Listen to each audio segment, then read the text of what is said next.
Steelers Nation, gather around because we've got a monumental week ahead. Before we dive into the heart of today's update, let me start by saying one thing. This team is grinding. Week after week, the coaching staff is putting in the work, the players are battling through injuries, and the organization is focused on fine-tuning every aspect of the game. The road hasn't been easy, but make no mistake, the Steelers are committed to improving every single week. And with that said, do me a favor, hit that like button right now so we can make sure this update gets to more Steelers fans. And if you're new here, welcome. This is the place to get all the latest updates and in-depth analysis on the team, so stick with us. Now let's get to the big question that's on the minds of every Steelers fan right now. What's going on with Aaron Rodgers? The Steelers just came off a gut-wrenching 31-28 loss to the Chicago Bears in Week 12, a game that gave Pittsburgh one final opportunity to tie things up and force overtime. However, despite that gift from the Bears, the offense faltered in the biggest moments. Mason Rudolph, while showing heart, couldn't get the ball downfield or make the critical throws when the team needed them the most. This has been the story of Rudolph's season. Effort, but inconsistency. And with the offense struggling in these clutch moments, all eyes quickly turned to one man, Aaron Rodgers. For the first time since Rodgers suffered his wrist injury, Mike Tomlin addressed the media on Tuesday with a much-needed update for Steelers Nation. And here's the best part. Tomlin sounded confident. He didn't just talk about Rodgers returning. He sounded like a coach who genuinely believes Rodgers will be back under center for Sunday's matchup against the Buffalo Bills. Tomlin mentioned that Rodgers had worked his tail off to get back to the team, and while they will be limiting his participation early in the week to preserve him, the coach seemed optimistic about his trajectory. In other words, Rodgers is on track to return. And that's massive for the Steelers. With Rudolph struggling to stretch the field and make the necessary throws in big moments, having Rodgers back under center changes the entire dynamic of this offense. Even if he's not at 100%, Rodgers gives the Steelers the best chance to make plays, keep defenses on their heels, and get back in the win column.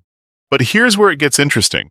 While Rodgers' return would be huge, there's another part of the offense that has to take center stage this week: the run game. For all the talk about Rodgers and the passing game, the Steelers' ground game was arguably the best part of their performance against Chicago. Jaylen Warren and Kenneth Gainwell were physical, efficient, and explosive. They punished the Bears' defensive front on multiple occasions, and this could be the perfect strategy to take pressure off Rodgers, or Rudolph if Rodgers can't go. The Buffalo Bills defense ranks number 1 in the NFL against the pass, but they are 30th against the run. That's right, 30th. So, the game plan should be simple. Run the ball, run it hard, and run it often. Warren has been a spark plug all season, and now Gainwell is heating up at just the right time. The Bills simply can't stop a powerful downhill rushing attack. The Steelers have an opportunity here to control the clock, wear down the defense, and open up opportunities for Rodgers or Rudolph to hit key passes in the later stages of the game. However, there's a significant challenge looming for the Steelers as they look to execute that run-heavy game plan. Broderick Jones is out for the Buffalo game. This is a tough blow, especially since Jones had been playing at a high level and had become a key piece in stabilizing the offensive line. Jones has been a warrior for Pittsburgh, never missing a game in his career until now. Unfortunately, after taking a hit in the fourth quarter against the Bears, he was ruled out due to a neck injury. This is a big loss for two reasons. First, chemistry. The offensive line was starting to gel, and Jones's return to left tackle had brought stability to the front.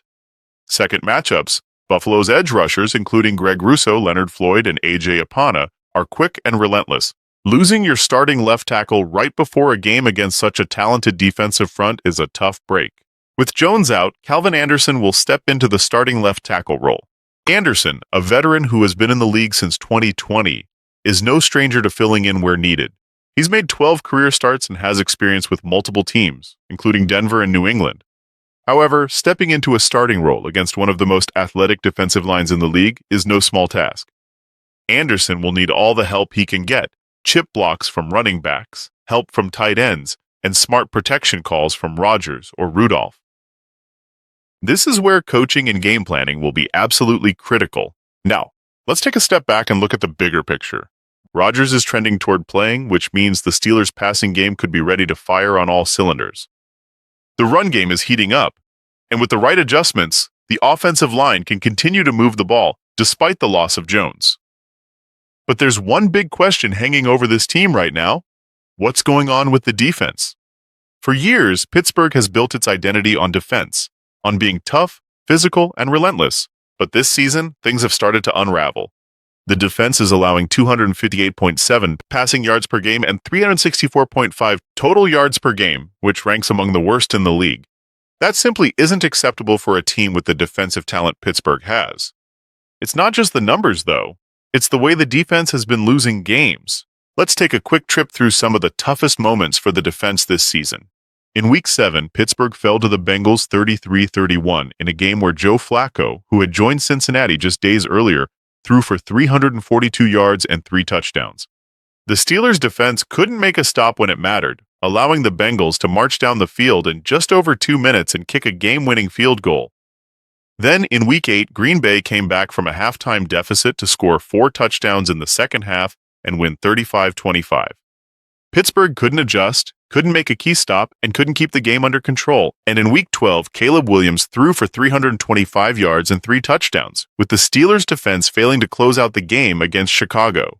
The most concerning part of all this? According to Ray Fittipaldo, the locker room after the Bears' loss sounded more like a group of players who were resigned to their fate rather than angry and ready to fight back.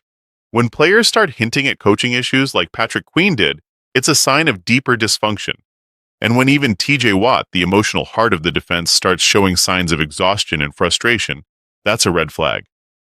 Pittsburgh's defense is too talented to be playing this poorly. With stars like Watt, Cameron Hayward, Alex Highsmith, and Jalen Ramsey, this unit should be shutting down offenses, not allowing 5 30-point games in a season. There have been flashes of greatness, no doubt. Pittsburgh forced 5 turnovers in the win over the Patriots in Week 2, held the Colts to just 20 points in Week 9, and had a dominant showing in Week 11, holding the Bengals to just 12 points. But flashes aren't enough, especially when you're in December, fighting for a playoff spot. If the Steelers' defense doesn't figure things out soon, even a return from Aaron Rodgers won't be enough to salvage the season. Looking ahead, the schedule is brutal. The Bills, Lamar Jackson twice, the Detroit Lions. It's a gauntlet. If this defense doesn't fix its communication, its energy, and its scheme issues, Pittsburgh is in serious trouble. This is the stretch that will define the season, and potentially the future of the coaching staff. So here we are, Steelers Nation. Rodgers is trending toward playing. The run game is poised to dominate. Broderick Jones is out, and Calvin Anderson steps in. A defining game against the Bills is just around the corner. Now I want to hear from you. Do you think Aaron Rodgers will be ready to go against the Bills? If he plays, do the Steelers have enough firepower to pull off the upset? And how confident are you in Calvin Anderson stepping in at left tackle? Drop your thoughts in the comments below. I read every single one. And before you go, hit that like button, subscribe to the channel, and turn on notifications so you never miss the latest breaking Steelers news. Steelers Nation, let's get ready for a massive Week 13. Here we go.